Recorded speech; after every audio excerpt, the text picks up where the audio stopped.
विद्यार्थियों नमस्कार, मैं अमित गौड़ एक बार पुनः आपके सामने उपस्थित हुआ हूँ और अब आपकी सिलेबस के अकॉर्डिंगली पढ़ाई शुरू हो रही है आज से। अभी तक बहुत सारे ट्रिक टेक्निक बताया आपने, अलग अलग वीडियो देखा होगा। अभी आप सबके लिए है ये वीडियो जो एडमिशन ले चुके हैं बच्चे और जो क्लास में कंटिन्यू हैं। ट्रिक टेक्निक के और भी वीडियो मेरे आते रहेंगे और आज सिलेबस के हिसाब से आपकी पढ़ाई शुरू हो रही है। अब समय आ चुका है, बहुत ध्यान से धीर गंभीर होकर हमें अध्ययन अध्यापन करना है, चीजों को गहराई से पढ़ना है और एक भी क्वेश्चन छूटे ना, ये हमारी कोशिश रहेगी। और आपकी भी तैयारी ऐसी होनी चाहिए कि एक भी प्रश्न आपसे न छूटे। तो आइए, जब केमिस्ट्री में सबसे पहला सिलेबस आप हाथ लगाते हैं सिलेबस को, तो सबसे पहले लाइन लिखी होती है साम्य। साम्य के साथ आपको मिलता है, जब साम्य का चैप्टर आप पढ़ते हैं, ऊष्माक्षेपी क्रिया जिसको बोलते हैं एक्सोथर्मिक रिएक्शन, ऊष्माशोषी क्रिया एंडोथर्मिक रिएक्शन, उत्क्रमणीय क्रिया, रिवर्सिबल रिएक्शन, अनुत्क्रमणीय क्रिया, इरिवर्सिबल रिएक्शन। तो ये सब चीजें साम्य के अंतर्गत आपको सिलेबस में दी गई है। साथ ही इससे जुड़ा हुआ पीएच दिया मिलेगा आपको, वो होगा आयनिक साम्य से संबंधित होगा। तो साम्य में हम और आएंगे तो आपको लिखा रहेगा कि अभिक्रियाएं कितने प्रकार की होती हैं। तो इन सब चीजों को एक कड़ी में पिरोकर मैं आपको देने जा रहा हूं। बस अब लेक्चर ध्यान से सुनिए और मुझे उम्मीद है कि इसके बाहर का कोई भी प्रश्न आपको नहीं मिलेगा। एंटायर सिलेबस में कवर कराऊंगा और आप देखते रहिएगा। शुरू होती है अपनी पढ़ाई और आप सबको best of luck. Be serious, be sincere and B aggressive for competitive examinations, right. मतलब हमें सीरियस होकर अस्पताल में ऐसा पढ़ नहीं जाना है भाई, वैसा वाला सीरियस नहीं। पढ़ाई के प्रति सीरियस रहना है और एग्रेसिव आक्रामक रहना है। मैं आक्रामक रहना क्यों बोल रहा हूं? आक्रमणता जरूरी है क्योंकि कंपटीशन में जब आप क्वेश्चन सॉल्व करने जाते हो तो समय आपके पास बहुत कम रहता है। तो एग्रेसिव वे में आपको आंसर खोजना है, सर्च करना है और उसके लिए सिर्फ एक चीज, सटीक आंसर में टक से चिन्ह लगाने के लिए जरूरी क्या है? सटीकता। प्रैक्टिस से आएगा। तो आइए शुरू करते हैं, बाकी तो बातें मैं आपको बताता रहूंगा। सबसे पहले मैंने यहां लिखा रासायनिक साम्य। चैप्टर का नाम क्या लिखा भाई? रासायनिक साम्य। कोई घबराने की जरूरत नहीं, बहुत बढ़िया सिलेबस आपका कंप्लीट होगा। आप ध्यान से देखते रहे। इंग्लिश में बोलते हैं it is known as chemical equilibrium. Chemical equilibrium.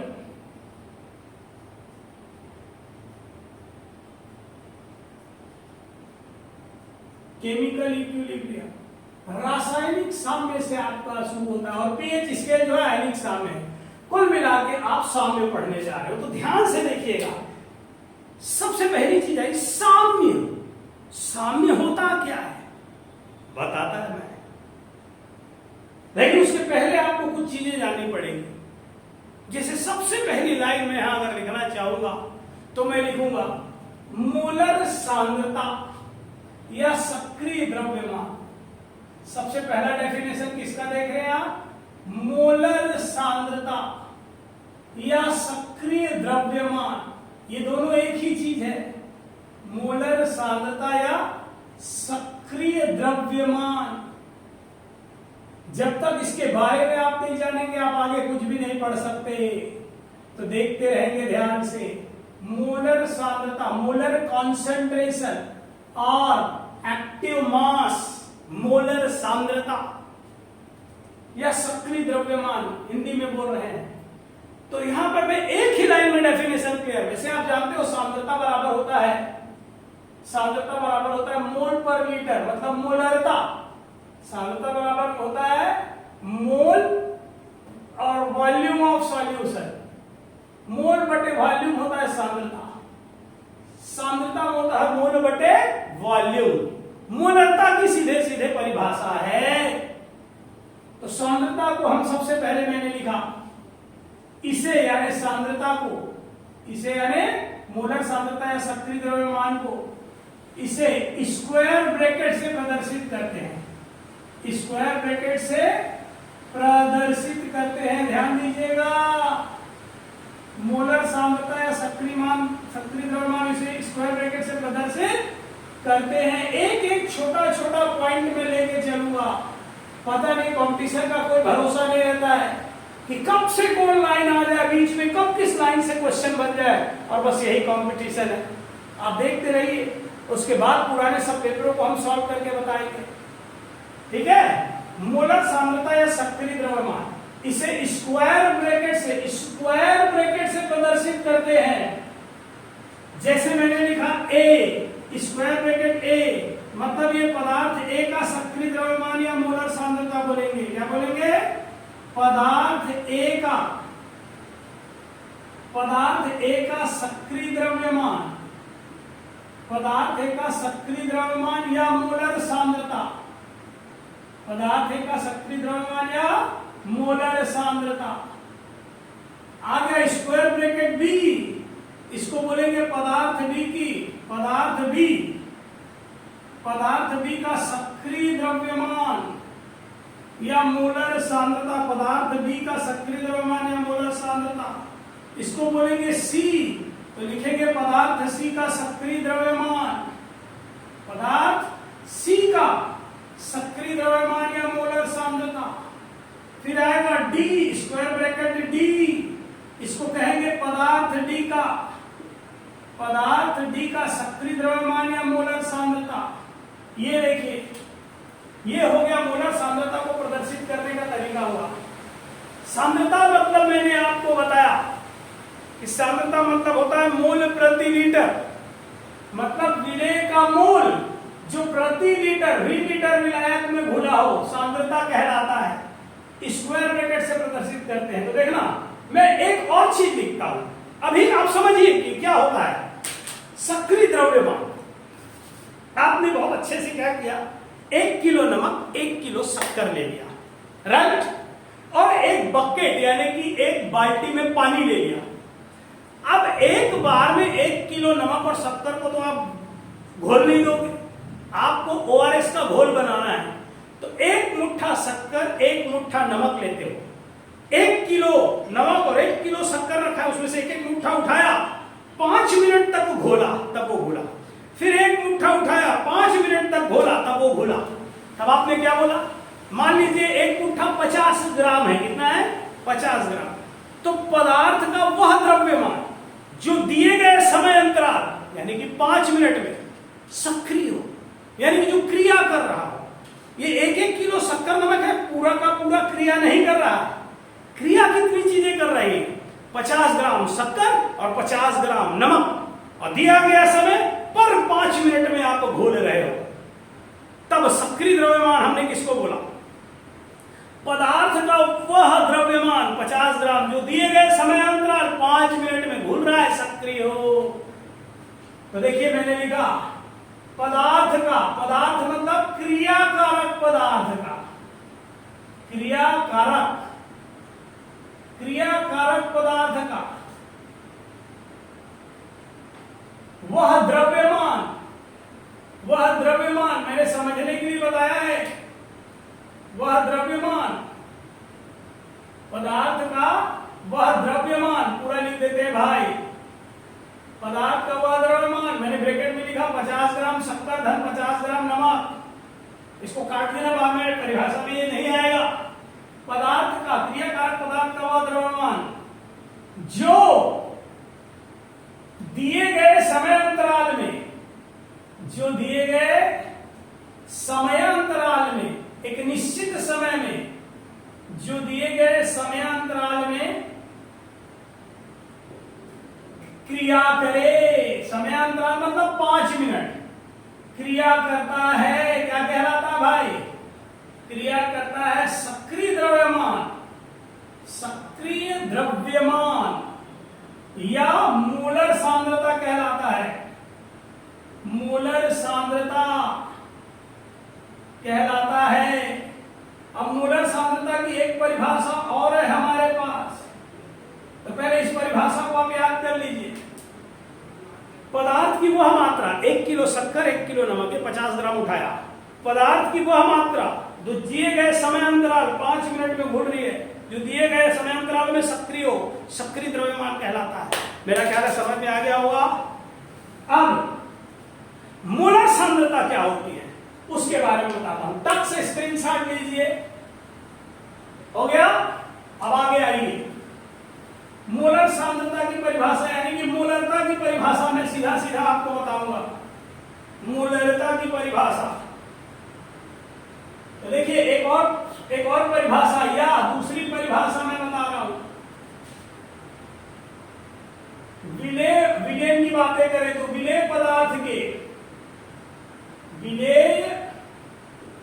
पदार्थ के मोलों की संख्या, विलेय पदार्थ के मोलों की संख्या, ये डेफिनेशन थोड़ी अलग हो जाती है। विलेय पदार्थों के मोलों की संख्या जो प्रति लीटर विलियन में घुली हो, जो प्रति लीटर विलियन में घुली हो। कोई इंग्लिश मीडियम के स्टूडेंट होंगे तो वो भी इन्फॉर्म कर देंगे, हम इंग्लिश में भी बताएंगे भाई। घुली हो मोलर सांद्रता कहलाती है। मोलर सांद्रता कहलाती है। जैसे मान लीजिए क्या लिखा है भाई, विलेय पदार्थ के मोलों की संख्या जो प्रति लीटर विलियन में घुली हो मोलर सांद्रता कहलाती है। जैसे देखिए, मान लीजिए पदार्थ एक घुला हुआ है तो एक की सांद्रता, एक के मोलों की संख्या बटे v विलियन का आयतन लीटर में, ये सांद्रता हो गई मोलर सांद्रता। तो मोलर सांद्रता और सक्रिय द्रव्यमान की परिभाषा मैंने क्लियरली आपको बता दी, बिल्कुल स्पष्ट शब्दों में। इसको ध्यान से देखिएगा। बहुत सारी बुक्स आप उठा के देख लीजिए, क्लियरिटी नहीं मिलती। मैंने एक एक चीज आपको क्लियर बताया।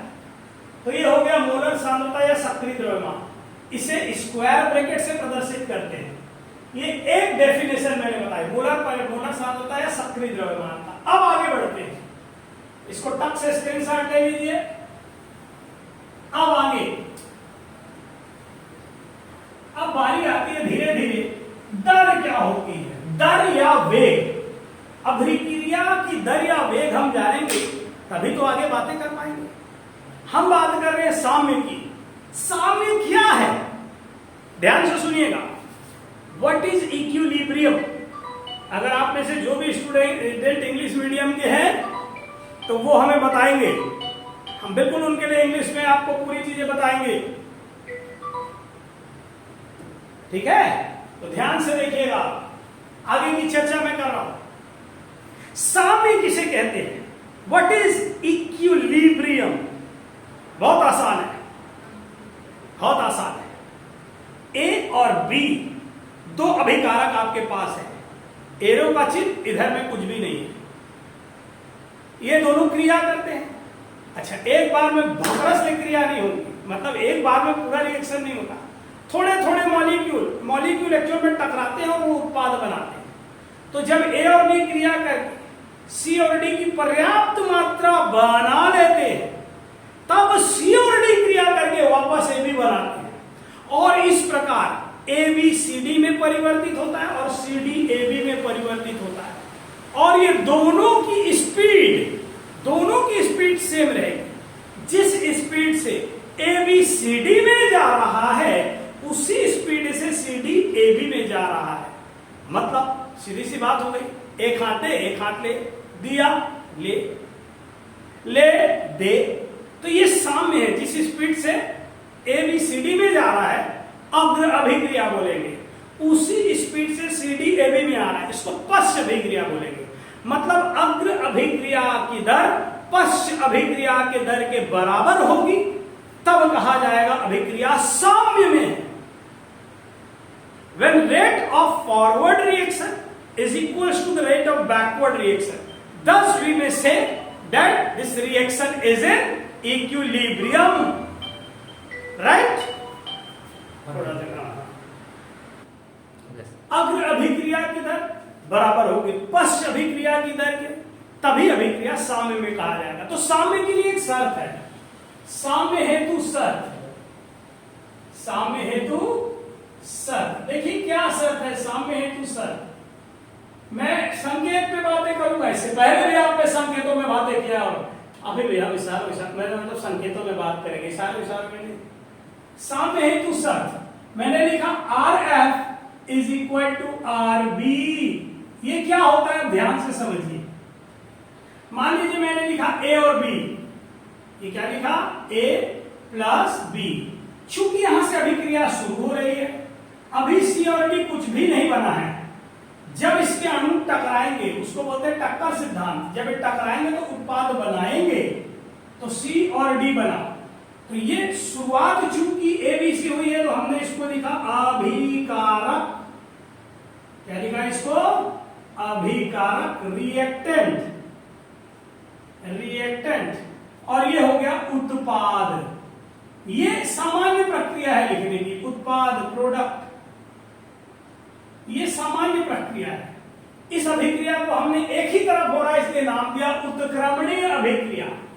लेकिन अब ध्यान दीजिएगा, यदि ए और बी क्रिया करके बना रहा है सी और डी, अभी एक तरफ रिएक्शन हो रहा है वन वे, सी और डी। जब सी और डी पर्याप्त मात्रा बना लेगा तब ये वापस, पहले ए और बी क्या बना रहा है? सी और डी। इसको बोलते हैं अग्र अभिक्रिया या अग्र अभिनीत अभिक्रिया। फिर से शब्दों पे ध्यान देंगे, वीडियो को बार बार सुनेंगे चूंकि ये वीडियो है, ठीक है। ऑनलाइन क्लासेस के लिए प्रॉब्लम ये जा रही है कि जो ये अभी मौसम ठीक नहीं है तो इससे एकदम बिल्कुल डिस्टर्ब हो रहा है, बहुत ज्यादा डिस्टर्बेंस हो रहा है। फिर आप लोगों को उस टाइम में बैठना सबका एक साथ नहीं हो रहा है, इतने सारे स्टूडेंट हैं, इसलिए अभी हम ये वीडियो दे रहे हैं। आप ऑनलाइन की बारी आएगी तो सब एक साथ बैठा के चालू रहेंगे, ठीक है। So keep it up, don't think, कुछ मत सोचिए, डोंट थिंक एनीथिंग, हम आपके साथ हैं भाई। ध्यान से देखिए, ए और बी क्रिया करके सी और डी बना रहे हैं, इसको बोलते हैं अग्र अभिक्रिया। थोड़ा सा इंग्लिश लिखूंगा जरूरी, फॉरवर्ड, फॉरवर्ड रिएक्शन। इंग्लिश इसलिए कि संकेत इंग्लिश में ही है, इसलिए इसको देखना जरूरी है। और जब सी और डी क्रिया करके ए और बी बनाएगा तो क्रिया उत्क्रमणीय होगी, दोनों तरफ चलने वाली क्रिया। सी डी क्या बनाया? A B. इसको बोलते हैं पश्च अभिक्रिया। क्या कहते हैं? पश्च अभिक्रिया या पश्च अभिनीत अभिक्रिया। पश्च अभिक्रिया या पश्च अभिनीत अभिक्रिया, इसको कहते हैं बैकवर्ड रिएक्शन। इसको नाम दिया मैंने, ये फॉरवर्ड रिएक्शन है and it's a backward reaction. जब अग्र अभिक्रिया की दर RF बराबर होगा RB के, तब अभिक्रिया क्या होगी? साम्य में होगी, मतलब बराबर बराबर। और ये साम्य जो है ये गतिक साम्य कहलाएगा, क्योंकि ए और बी CD में बदल रहा है और CD AB में, और ये लगातार प्रक्रम चल रहा है। दोनों का स्पीड सेम है, जिस स्पीड से अग्र अभिक्रिया हो रही है उसी स्पीड से पश्च अभिक्रिया हो रही है। मतलब आप ऐसे अंदाज लगाइए कि शांत सागर, शांत समुद्र आप देख रहे हैं कहीं ऊपर हवाई जहाज में बैठ के, सागर शांत दिखाई देता है, आपको लगता है कि न पानी बह रहा है, न इधर जा रहा है, न उधर जा रहा है भाई। लेकिन उसके अंदर सोचिए, उसके अंदर, सागर के अंदर बड़ी बड़ी शार्क, वेल मछली इधर से उधर भाग रहे हैं, ऑक्टोपस, फलान ढिकान, बहुत सारे, और उथल पुथल अंदर मचा हुआ है। लेकिन ऊपर आपको क्या नजर आ रहा है? बिल्कुल शांत। तो गतिक साम्य बना हुआ है कि छोटी मछलियों को बड़ी मछली दौड़ा रही, तो इधर भाग रहे, बड़ी मछली इधर आ रही, फिर ये इधर भाग रहे हैं, समझ रहे हो ना? ऊपर से सब शांत दिख रहा है, लेकिन ये गतिक साम्य कहते हैं इसको। Rate of forward reaction is equal to rate of backward reaction. RF को बोला, पहले इंग्लिश लिखूंगा भाई मैं, R मतलब रेट ऑफ, F मतलब forward reaction, rate of forward reaction, समझ गया ना? फॉरवर्ड रिएक्शन अंग्रेजी में ही आपको क्या मिल रहा है नोटेशन, तो यही फायदा देगा। अग्र अभिक्रिया की दर, RF को क्या बोला? अग्र अभिक्रिया की दर, अग्र अभिक्रिया की दर। RB को क्या बोला भाई? Rate of backward reaction, rate of backward reaction, पश्च अभिक्रिया की दर, रेट ऑफ बैकवर्ड रिएक्शन, पश्च अभिक्रिया की दर। पश्च अभिक्रिया की दर। आप देखे होंगे कि मेरी आदत है, मैं नोटेशंस पे खास ध्यान रखता हूं, संकेतों पे विशेष ध्यान रखता हूं, क्योंकि अगर संकेत मालूम है तो हर चीज को हम छोटे से छोटे फॉर्म में एक कैप्सूल बनाते दिमाग में रख लेते हैं, जो हमें याद होता है। जब उसको ओपन करते हैं तो पूरी थ्योरी सामने आ जाती है। इसलिए संकेतों पे खास ध्यान है। टक से फोटो लीजिए, फिर आगे बढ़िए। अब आगे बढ़ते हैं भाई। साम्य के लिए शर्त बता दिया। अब आगे देखिएगा, कुछ चीजें बता रहे हैं। जैसे मैं बात करूंगा पहले अभिक्रिया की दर। अभिक्रिया की दर को हम दो तरीके से बता सकते हैं। ये आपके सिलेबस में ही है, ये सब आपके सिलेबस में है बिल्कुल। और NEET मतलब मेडिकल के एंट्रेंस लेवल का जो एग्जाम होता है, मेडिकल एंट्रेंस का एग्जाम, उस लेवल के क्वेश्चन इसमें आते हैं। तो आप ध्यान देंगे, सतही तौर पे आप इसको नहीं पढ़ सकते। हमारे नोट्स काफी होंगे, आप देखते रहें, पूरा 100% कवर होगा। अब देखिए अभिक्रिया की दर को हम कैसे दिखाते हैं। क्या बोला? अभिक्रिया की दर। अब ये तो चैप्टर का नाम हम हटा सकते हैं। अब आप देखिए रासायनिक साम्य तो चालू है। अभिक्रिया की दर क्या लिखा है यहां पर? अभिक्रिया की दर किसे कहते हैं? अभिक्रिया की दर को हम कई तरीके से रिप्रेजेंट कर सकते हैं। अभिक्रिया की दर, रेट ऑफ अ रिएक्शन। अभिक्रिया की दर, रेट ऑफ अ रिएक्शन। ये अभिक्रिया की दर क्या होती है? तो इसके लिए पहला नियम बताएंगे। पहला नियम, मैं पहला नियम लिख रहा हूं। सक्रिय द्रव्य अनुपाती, क्या बोला? सक्रिय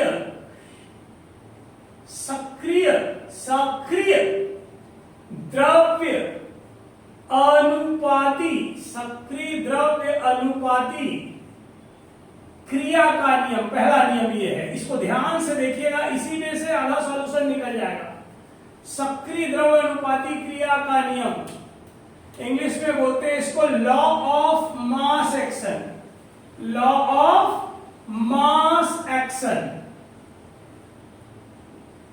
बहुत से लोग जब वीडियो में क्लास लेते हैं तो बोलते हैं हमारे वीडियो की क्वालिटी कैसी आ रही है, हमारे वीडियो की आप देख लीजिए, एक क्वालिटी ये और एक क्वालिटी ये। चलिए आइए, सक्रिय द्रव्य अनुपाती क्रिया के नियम के अनुसार, इस नियम के अनुसार ध्यान से देखिएगा, आप एक बार में याद हो जाएगा आपको। A प्लस बी मिलके उत्पाद बना रहा है, ए और बी मिलके उत्पाद बना रहा है, तो सक्रिय द्रव्य अनुपाती क्रिया के नियम के अनुसार अभिक्रिया की दर R समानुपाती होगा। याद करिए, स्क्वायर ब्रैकेट में क्या लिखा था? पदार्थ A का सक्रिय द्रव्यमान गुणित पदार्थ B का सक्रिय द्रव्यमान। अब परिभाषा बहुत आसान हो गई, ध्यान से सुनिएगा परिभाषा, डेफिनेशन। अभिक्रिया की दर अभिकारकों के सक्रिय द्रव्यमानों के या मोलर सांद्रताओं के गुणनफल के समानुपाती होती है। फिर से एक बार ध्यान से सुनिएगा कि अभिक्रिया की दर अभिकारकों के सक्रिय द्रव्यमानों या मोलर सांद्रताओं के गुणनफल के समानुपाती होती है। इसके यहां लिख रहा हूं, ये देखिए, अभिक्रिया की दर, एक बार इसको पढ़ते भी जाइए, दिखाई क्लियर दे रहा होगा, है ना? अभिक्रिया की दर अभिकारकों के, अभिक्रिया की दर अभिकारकों के सक्रिय द्रव्यमान या सक्रिय द्रव्यमानों या सक्रिय द्रव्यमानों या मोलर सांद्रताओं के, मोलर सांद्रताओं के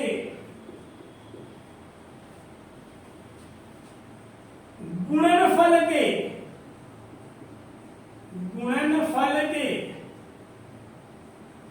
समानुपाती या अनुक्रमानुपाती समानुपाती होती है। फिर से एक बार भाई, क्या बोला? अभिक्रिया की दर अभिकारकों के सक्रिय द्रव्यमानों के या मोलर सांद्रताओं के गुणनफल के समानुपाती होती है, यही परिभाषा है, एक बार इंग्लिश में सीख लीजिएगा। Rate of a reaction, A and B are a reactant here and R is the rate of reactant. A rate of reactant is directly proportional to the multiplication of molar concentration or active mass of reactants. फिर से rate of reaction is directly proportional to the multiplication of molar concentration or active mass of reactant. अभिक्रिया की दर अभिकारकों के सक्रिय द्रव्यमानु या molar सांद्रताओं के गुणनफल के समानुपाती होती है। इसका फायदा क्या मिलेगा, तो ध्यान से पहले देखते रहिएगा। मान लीजिए मैंने लिखा A plus A, 2A product बना रहा है, 2A क्या बना रहा है, उत्पाद। तो आप क्या लिख सकते हो, A plus A gives product, उत्पाद। दर के अनुसार R is directly proportional to A into A, और ये क्या लिखा, R is directly proportional to A square आएगा। मतलब यहाँ एक चीज हमें नजर आई, पूछना नहीं चाहेंगे क्या, ये गुणक जो है पावर में नजर आ रहा है, जो गुणक है, गुणक सामने जिसका गुणक है वो पावर में नजर आ रहा है। या दूसरे शब्दों में हमेशा जिंदगी भर याद रहेगा, याद रखिएगा जो मैं बताने जा रहा हूं, किसी से दिल से लगा के रखा था वो सर चढ़ के नाच रहा है, बरोबर। जिसे दिल से लगा के रखा था वो सर चढ़ के नाच रहा है। मतलब जो भी गुणक होगा वो हमेशा किस में आ जाएगा, पावर में। अब देखिए 3A, मैं ये मान के चल रहा हूं कि आप केमिस्ट्री भूल चुके हो, लेकिन चिंता क्यों करते हो, मैं बैठा हूं ना, पूरी की पूरी केमिस्ट्री मैं पढ़ाऊंगा। R is directly proportional to A into A into A, तो क्या देखा आपने, R is directly proportional to A cube, जिसे दिल से लगा रखा था वो सर चढ़ के नाच रहा है। इसका मतलब है कि अगर मैं इक्वेशन लिखूं 2A प्लस B, ये उत्पाद बना रहा है, प्रोडक्ट, तो अभिक्रिया की दर समानुपाती होगा A इंटू B, धन का गुणे में बदल गया लेकिन पावर में आ गया। ये ध्यान से देखिए और टक से एक साथ लीजिए। पर ये आपने अभी जो देखा इसका फोटो लिया, ठीक है ना, तो ये बोर्ड में लिखी हुई चीज हर एक चीज आपसे कहती है कि खींच मेरी फोटो, राइट। तो देखिए फोटो खींचने के बाद आगे आते हैं, अगर मैं कोई रिएक्शन लिखूं दर की बातें हो तो पावर में आ जाएगा। अभी सबसे पहले यहां मुझे एक चीज निकालनी पड़ेगी, वो मैं आपको धीरे धीरे बताऊंगा। पहले दर बता दिया, फिर साम्य के लिए शर्त बता दिया। अब मैं आपको कुछ और चीज बताना चाहता हूं, जैसे अभिक्रियाओं के प्रकार। तो चलिए उस बारे में डिस्कस करेंगे अकॉर्डिंग टू सिलेबस, अभी डिस्कशन होगा। इसमें मैं पहले केसी बता दूं, यानी कि कांस्टेंट क्या होता है और कांस्टेंट की क्या क्या इफेक्ट पड़ते हैं। कांस्टेंट से रिलेटेड बहुत क्वेश्चन मिलेंगे आपको, ध्यान से देखिएगा। बस कभी लगेगा कि फास्ट हो रहा हूं, कभी स्लो हो रहा हूं, तो आप लोग अपनी जानकारी देते रहेंगे, ठीक है। कमेंट है, बॉक्स है आपके पास, सब देते रहेंगे, हम रेडी हैं, बिल्कुल रीड करते हैं भाई। तो चलिए आ जाइए, रासायनिक साम्य स्थिरांक की बातें करें। रासायनिक साम्य स्थिरांक, मैं पहले कुछ नोटेशंस आपको बताऊंगा, संकेत। मैंने बोला कि संकेत सबसे पहले जरूरी है। रासायनिक साम्य स्थिरांक केसी की गणना, केसी को हम कैसे निकालें, ठीक है। केमिकल इक्विलिब्रियम कांस्टेंट कहते हैं इसको, chemical equilibrium, chemical equilibrium constant. थोड़ा बहुत इंग्लिश में ध्यान दीजिएगा भाई, हिंदी मीडियम के स्टूडेंट। कारण बताओ क्यों, कभी कभी हिंदी के इतने कठिन शब्द आ जाते हैं पेपर में, हिंदी के इतने कठिन शब्द आ जाते हैं कि हम इंग्लिश वाला देखते हैं तो हमारा कॉन्सेप्ट ज्यादा क्लियर होता है। तो हेडिंग बस देखिए, आप चिंता क्या करते हो। केमिकल इक्विलिब्रियम कांस्टेंट, केसी की गणना करना है हमें। केसी की गणना कैसे करें, तो ध्यान से देखिएगा। पहले संकेत मैं बता दूं आपको, संकेतों की बातें हम पहले करेंगे। संकेत अभी मैंने आपको बताया था, आर मतलब होता है दर, अब हिंदी में लिखते जाएगा भाई। एफ मतलब forward, forward, rate of forward reaction, Hindi में बोलते हैं अग्र अभिक्रिया की दर, अग्र अभिक्रिया की दर, rate of forward reaction. RB rate of backward reaction, rate of backward reaction. RB पश्च अभिक्रिया की दर, पश्च अभिक्रिया की दर। फिर आता है बेटा के, दर स्थिरांक होता है के एफ, अग्र अभिक्रिया हेतु दर स्थिरांक, अग्र अभिक्रिया हेतु दर स्थिरांक, अग्र अभिक्रिया हेतु दर स्थिरांक। इसको इंग्लिश में बोलते हैं rate forward reaction rate constant, it is known as backward reaction rate constant और rate constant for backward reaction. पश्च अभिक्रिया हेतु दर स्थिरांक, पश्च अभिक्रिया हेतु दर स्थिरांक। Rate of backward reaction constant, backward reaction rate constant और rate constant for backward reaction. पश्च अभिक्रिया हेतु दर स्थिरांक। और बात साम्य की आ रही है तो केसी को सब बोला केमिकल इक्विलिब्रियम कांस्टेंट, रासायनिक साम्य स्थिरांक, रासायनिक साम्य स्थिरांक, केमिकल इक्विलिब्रियम कांस्टेंट, केसी की गणना करनी है भाई। और रिएक्शन मैं बताता हूं, इसको एक बार जल्दी से स्क्रीनशॉट ले लीजिए, मैं पूरा समय देता हूं एक एक क्लियर देख के। आप देखते होंगे बाकी जगह में इतना आपको समय नहीं मिल पाता है, राइट? हो गया। अब देखिए केसी की गणना कैसे करनी है, आप ध्यान से देखते रहिएगा। सपोज आपके पास रिएक्शन दिया हुआ है ए प्लस बी और साम्य सी प्लस डी। साम्य स्थिरांक निकालना है, साम्य के लिए दो शर्तें, अग्र अभिक्रिया पश्च अभिक्रिया। तो पहले मैंने लिखा अग्र अभिक्रिया हेतु, पहले हम अग्र अभिक्रिया देख रहे हैं। अब अग्र अभिक्रिया हेतु क्या देख रहे हो? अग्र अभिक्रिया हेतु दर स्थिरांक समानुपाती होगा, देखिएगा। अग्र अभिक्रिया के लिए जो अभिकारक है वो ए और बी है, तो अग्र अभिक्रिया हेतु दर स्थिरांक सक्रिय द्रव्य अनुपाती क्रिया के नियम के अनुसार अग्र अभिक्रिया की दर समानुपाती होगी ए गुणित बी के। याद आया ये परिभाषा, सक्रिय द्रव्य अनुपाती क्रिया के नियम के अनुसार। अगर आरएफ है तो यहां पर कांस्टेंट रहेगा, रेट कांस्टेंट रहेगा, दर स्थिरांक रहेगा, लेकिन फॉरवर्ड रिएक्शन के लिए रहेगा। ये देखिए, ये क्वेश्चन नंबर हो गया 1। चूंकि साम्य में अग्र और पश्च दोनों अभिक्रिया है देखना होता है, तो पहले अग्र अभिक्रिया हेतु देखा, अब पश्च अभिक्रिया हेतु। पश्च अभिक्रिया में क्या आएगा भाई? पश्च अभिक्रिया हेतु। तो यहां पर कंडीशन लगाया भाई, पश्च अभिक्रिया हेतु दर स्थिरांक समानुपाती होगा C इंटू डी के, क्योंकि C और D क्या है? पश्च अभिक्रिया के लिए अभिकारक हैं, इसलिए अभिक्रिया की दर अभिकारकों की सांद्रताओं के गुणनफल के समानुपाती होती है। आरबी दर स्थिरांक आएगा, लेकिन बैकवर्ड रिएक्शन के लिए आएगा, पश्च अभिक्रिया के लिए आएगा C इंटू डी। देखते रहिएगा भाई। अब आगे बढ़ते हैं। साम्य हेतु शर्त, जब साम्य होगा तभी तो स्थिरांक होगा भाई। साम्य हेतु शर्त, condition for equilibrium, rate of forward reaction is equal to rate of backward reaction.